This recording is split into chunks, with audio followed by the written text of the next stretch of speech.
Hello, everyone. Today I'm going to talk about Ed Reed. Ed Reed is a Hall of Fame defensive back from the Baltimore Ravens. He went to school at the University of Miami. Ed Reed is one of the best football players I've ever seen. One of the smartest. I mean, when this guy played ball, you could tell he was really smart. You can look at the TV and see this guy's never lost. He's always around the football. He's never lost. He's on this game. So Reed's been retired now for 7, 8 years maybe, and he decided to go into coaching.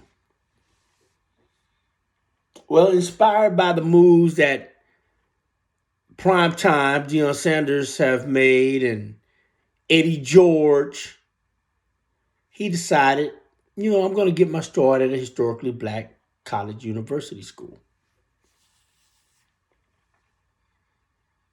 He says he does it for the kids.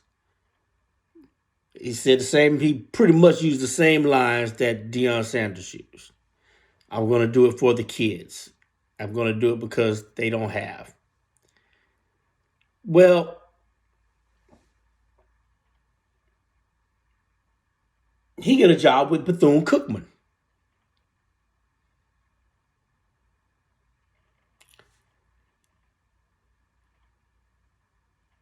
Weeks later,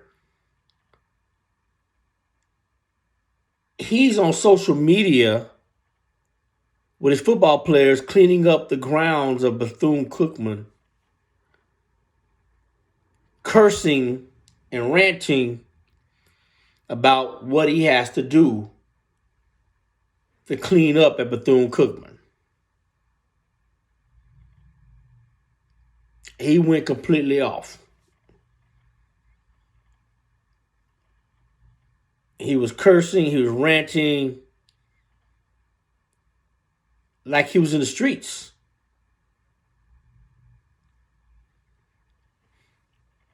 I understand he was angry, he was passionate.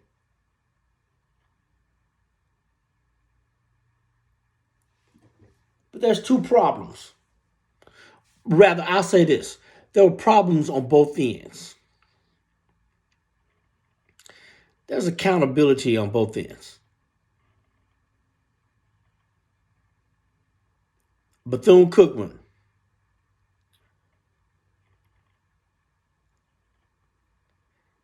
Ed Reed charged you guys with not cleaning up his office.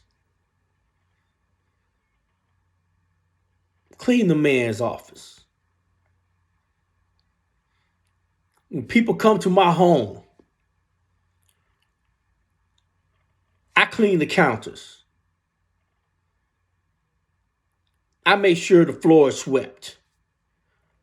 I even make sure the pillows are arranged correctly on my couch. It's called pride. Clean the office when you have guests. Or clean your office and try to clean the grounds when you have a guest of honor.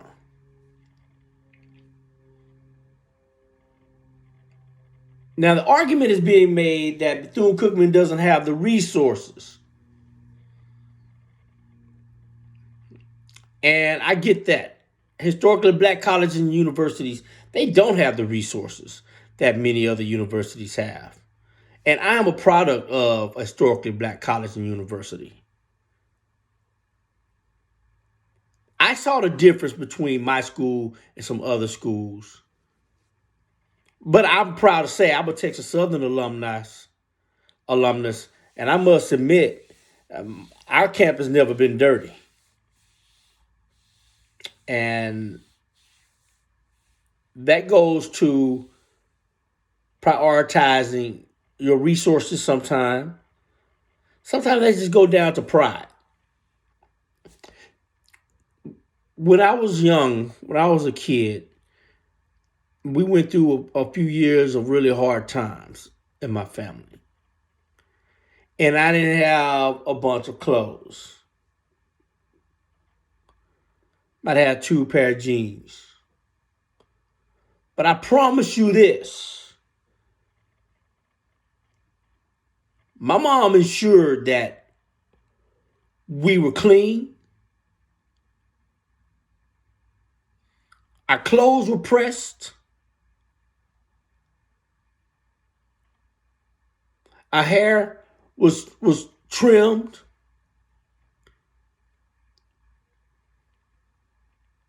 right? In spite of being poor. You can be poor without always looking poor.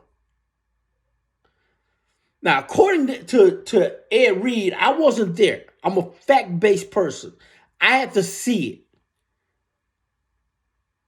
According to Ed Reed, that place was outright filthy. Now, I don't care about what kind of lack of resources you may or may not have. Your campus should not be a pigsty. If the president of the campus have to get out there and start picking up trash, him or herself, then it needs to be done.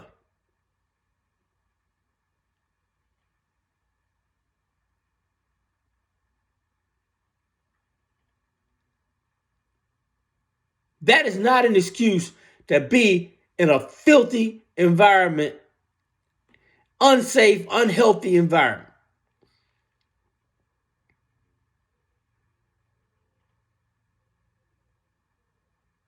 Ed Reed has a point there. And when I go to other historically black colleges and universities, I expect the same thing there. If you don't have the budget to mow the grass, then you get to some of your administrators and you go mow the grass yourself. But this is where you are conducting education at the highest level.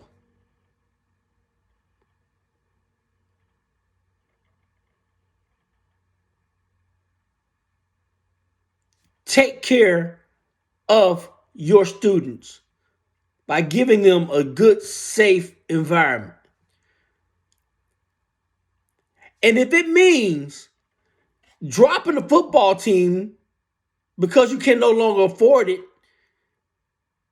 then you take the resources that was going to go to the sports teams and you use that to beautify your campus. All right? Again, I didn't have the greatest clothes, but my friends didn't know because my clothes were clean. My clothes were pressed. Right?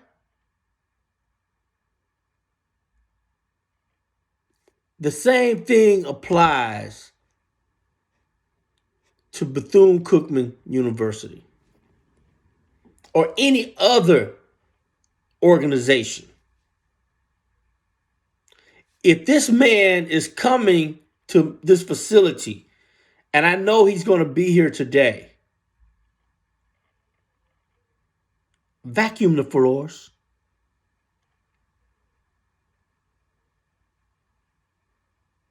Pick up the trash. To hear Ed Reed said it was an outright pigsty. Have some pride.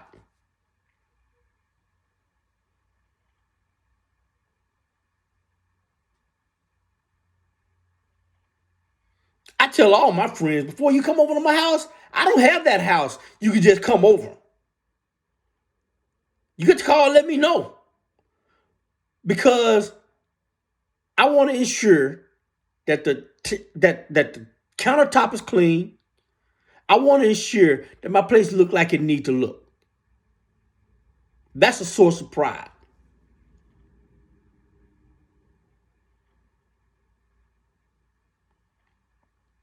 So Bethune-Cookman, That's where you needed to be accountable.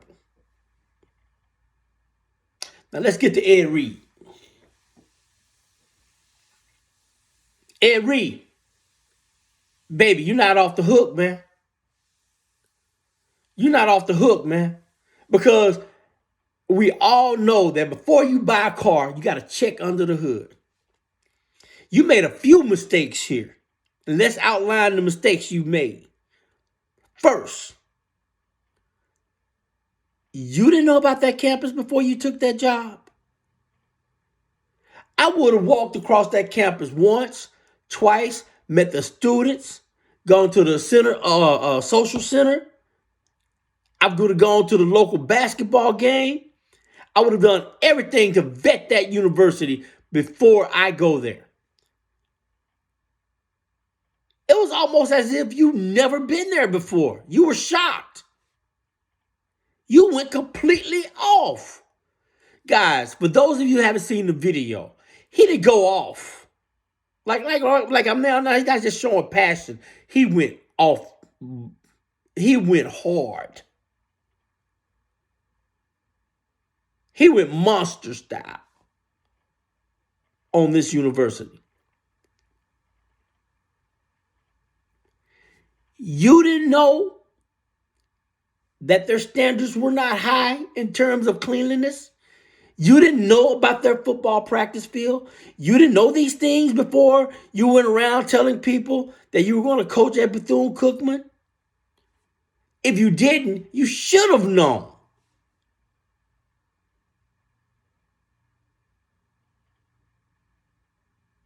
Don't get mad because you bought a car sight unseen and it had cardboard as a motor. You were duped.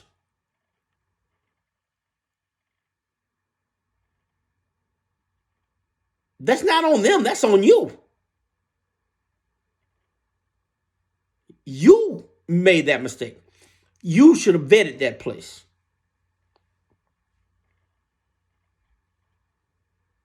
You should have walked around and then said, nah, y'all. There's a lot of historically black colleges and universities I could go coach at. I don't think this is one of them. That choice is yours. Before we get married, we need to know things about our spouse. That's on you. Before we get a job, we need to know the history of that company, their hiring practices. That's on you. That's part of research. This is grown man stuff. That was your first mistake, Ed Reed. You should have known that everything was subpar, that this place was not held to a cleanliness standard or standard of compliance that you wish to have. Your second problem, your second mistake, you put them on blast.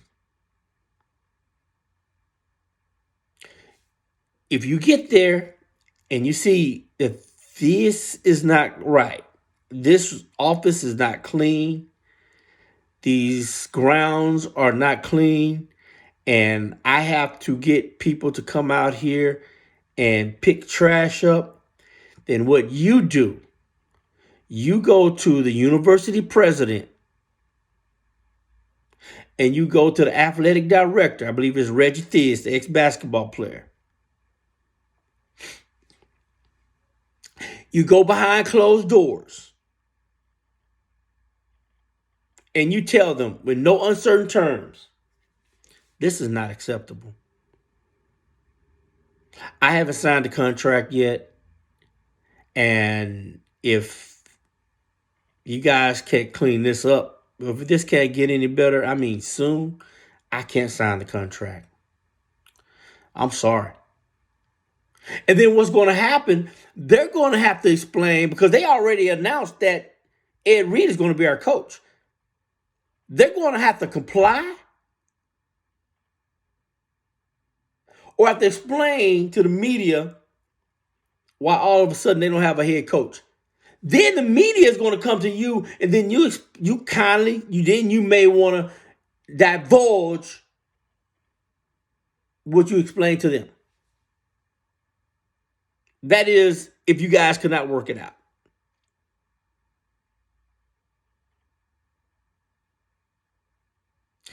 You do not take it to social media.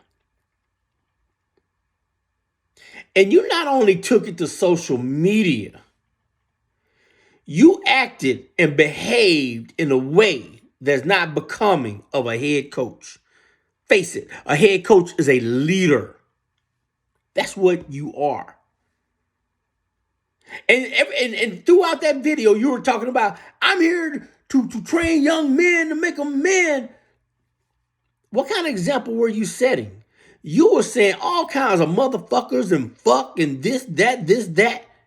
What kind of standard, what kind of example were you being, Ed Reed? Help me understand. I was embarrassed. You not only embarrassed this historically black college and university, you embarrassed them. And they may have not done right, or they could have done better, but it's not up to you to put them on blast. A leader would have gotten those people behind closed doors and explained how things should be on your behalf. That's what a leader does. A leader don't get on social media. And a leader definitely doesn't get on social media and cursing and acting the way you were acting. That's not becoming. You not only embarrassed the university, brother, you embarrassed yourself.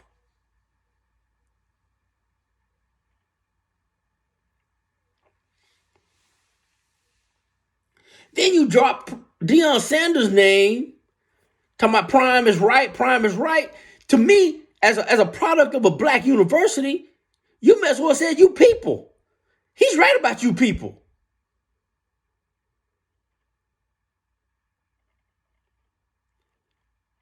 So I didn't go to Bethune-Cookman. I've never been to Bethune-Cookman. But I'm offended for Bethune-Cookman.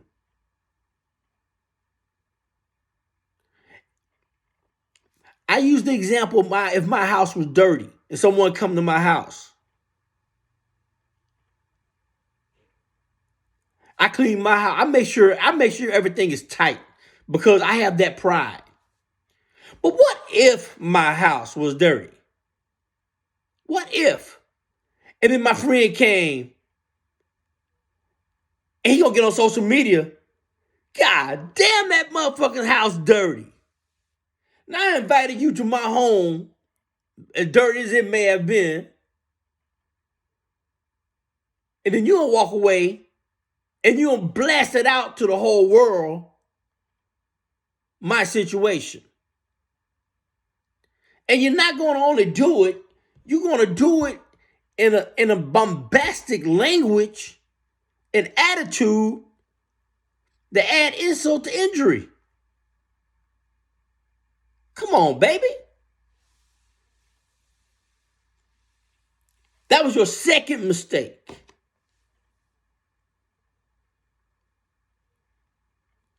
And let me tell you something else what that did.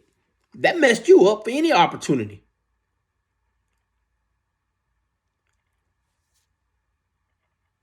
If I'm a coach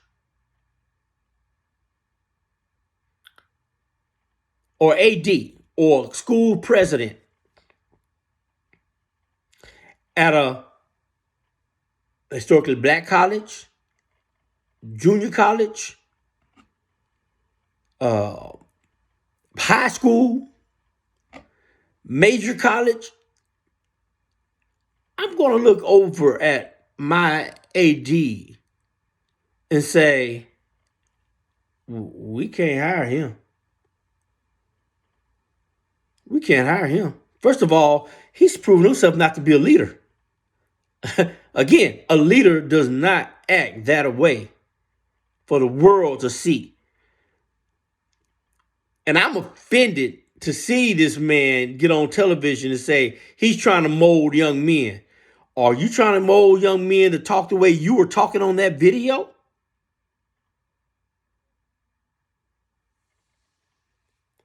But no, as an administrator, no, I'm not going to hire you.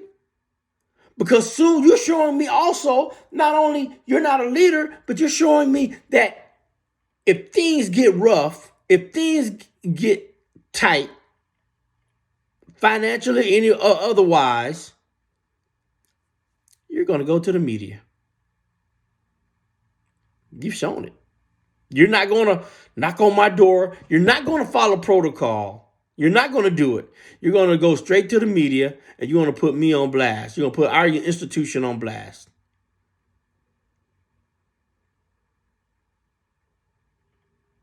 You're going to curse us out in front of the world. You're going to embarrass us as a program.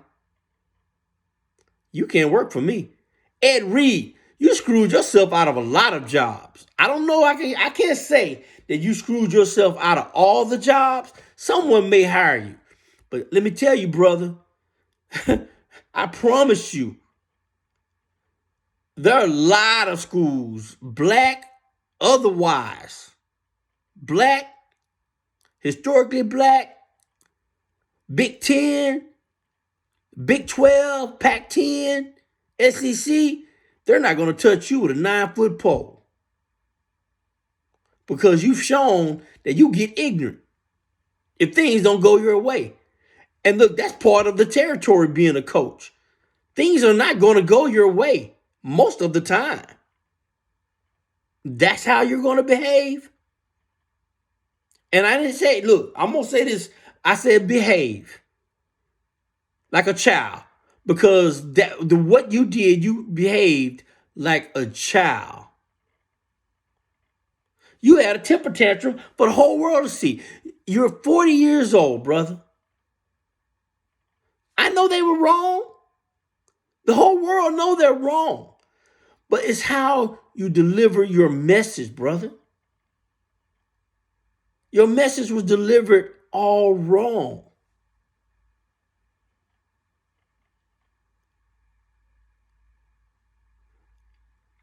So then you get on television and you're crying and you don't understand why they fired you.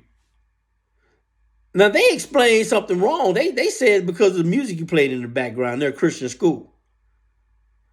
No, I wish they would explain to you like I just explained to you. It's obvious because you're unprofessional.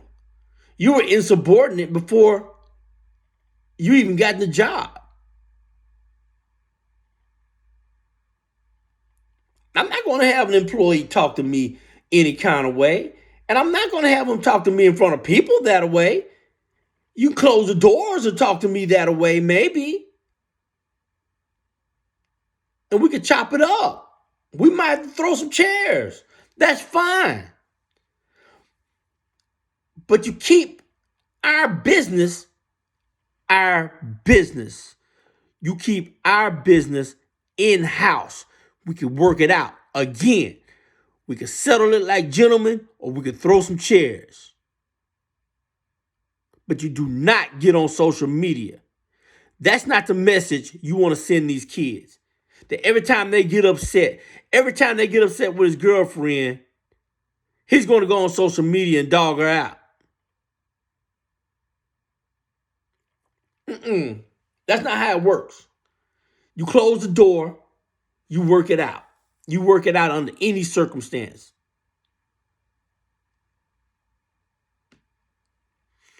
And as a product of a historically black college and university, I'm personally offended.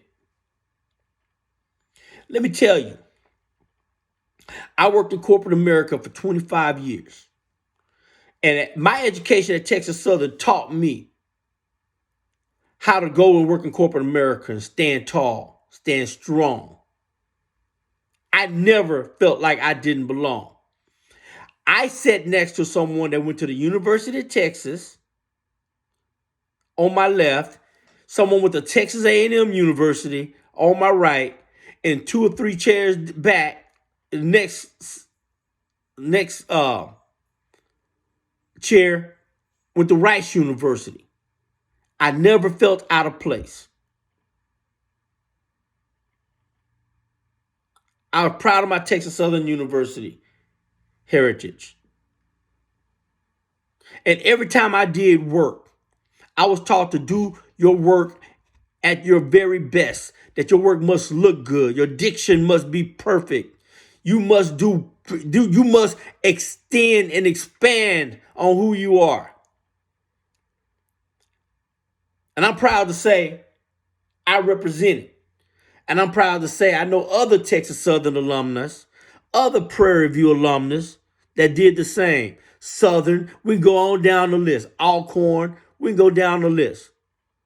These schools gave us an education when we couldn't get an education. It was once illegal to teach black folk how to read. Texas Southern started because a guy tried to get into the University of Texas Law School and could not do it because he was black.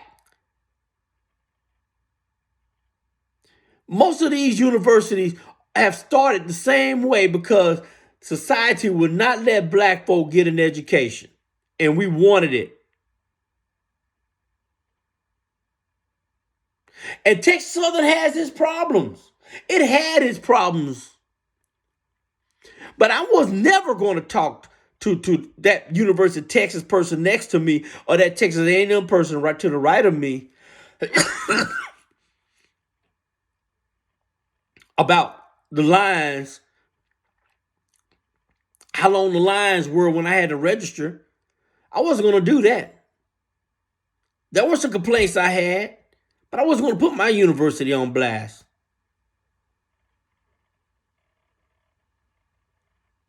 When we talked about our schools, I tell them my college, I tell them the good things about my college experience. I'm not going to put them on blast. That's pride. That's loyalty and that's pride. Now, I know you don't have loyalty for Bethune-Cookman University. You've never been there. But at least have loyalty to the institution. It's a black institution. Have loyalty to that.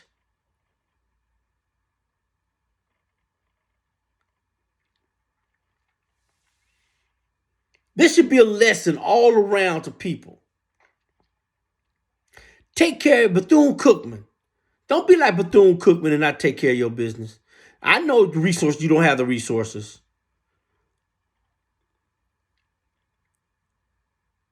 But you got to make it happen. You have to represent.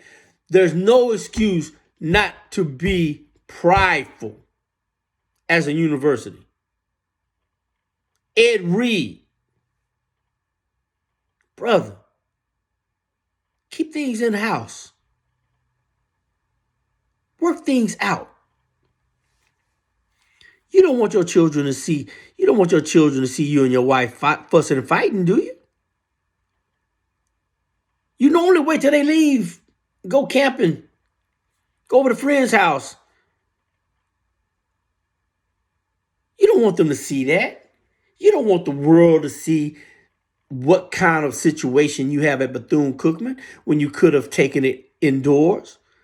Could have closed the doors with the AD and the school president and worked things out. That's a problem with people. We don't work things out. Conflict resolution.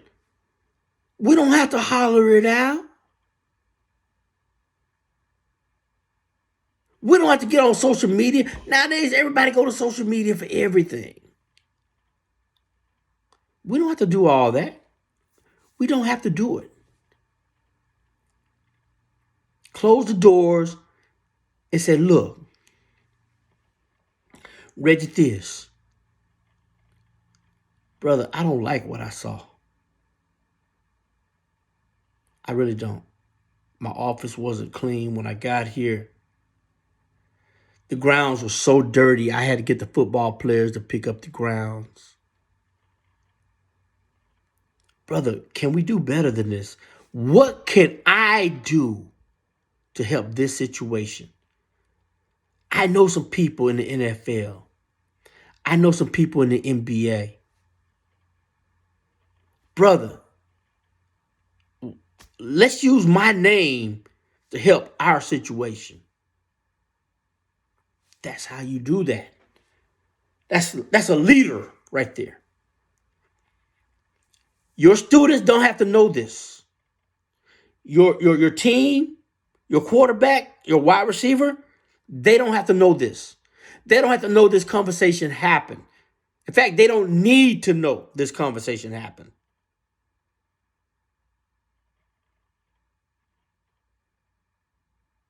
That's how you handle business. You don't get on social media. You don't get on the Roland Martin show. And you don't go to all these platforms and complain about these people. Sure, they needed to be accountable, but so do you. This is about accountability. This whole situation is about being accountable.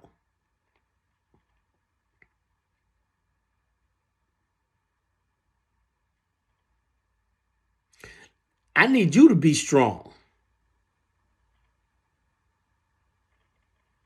I need you to be strong. Now,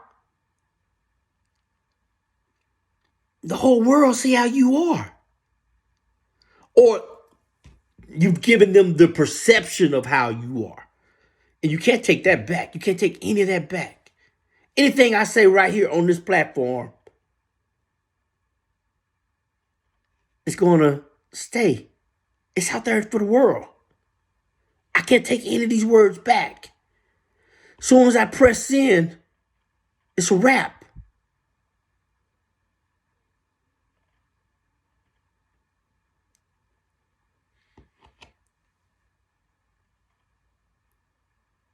Even if I'm Deion Sanders, your boy, I'll be like, I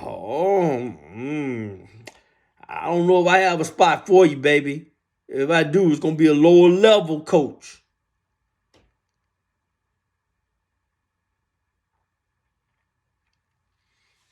Because if things go south, if things go sour, how would I know you won't go sour with it?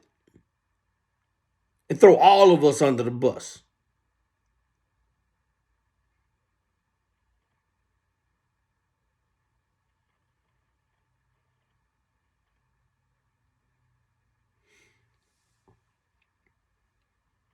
This is a lesson for all of us. This should be studied on how not to take care of business on all levels, from a school or organization point of view to an individual point of view. I tell my son, you go to a job interview and they're going to ask you about your previous job. Don't say anything bad about that job. Don't ever say anything bad about that job. Because they're calculating. They're saying, what is he going to say about us? I've had some terrible managers. And I interview somewhere. I said, hey man, my experience was great. Well, why do you want to leave, Mr. Wilson?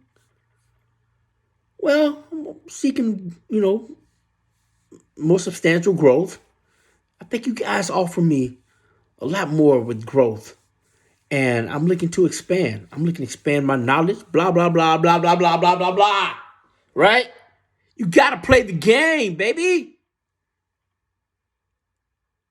You got to play the game.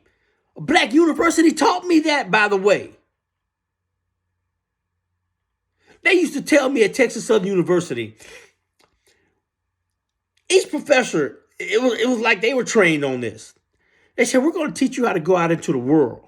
We're not going to only teach you how to go out into the world. We're going to teach you how to go out into the world as a black man or a black woman.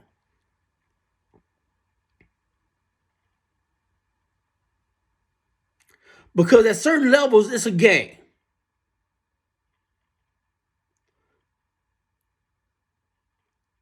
It's not always right, but you better learn how to play it.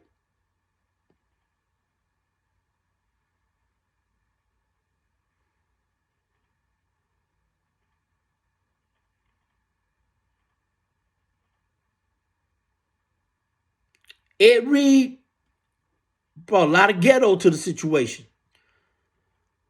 Brother, when you in the store and you and your wife have a disagreement, do y'all stop and argue right there in the middle of the floor? In the middle of the Walmart?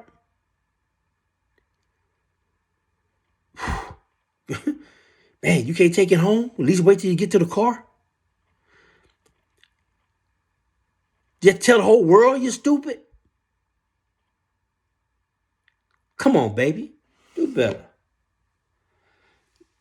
Hey, I'm gonna talk to you guys. I talked too long, but I had to get that off my chest. Look, I'm gonna talk to y'all some more. Look forward to some additional content. I did some content last year, but I took some time off. Um, I had some situations I wanted to work through, and I really didn't have the time. But I know there were people that were asking me about if I were going to do some additional content, and I think I will. Um, I did a lot of Dallas Cowboy talk. I'm gonna do a lot of different sports talk, and I'm going to talk a lot about um, things that's happening in the world, especially with sports, or if it involves sports. So look forward to the next conversation. I'm going to come back to this historically black college and university because I have an opinion on the Deion Sanders situation. And I won't call it a situation. It's not like, okay, it's not, I say the Deion Sanders decision to go to Colorado. So look forward to some additional content. Okay.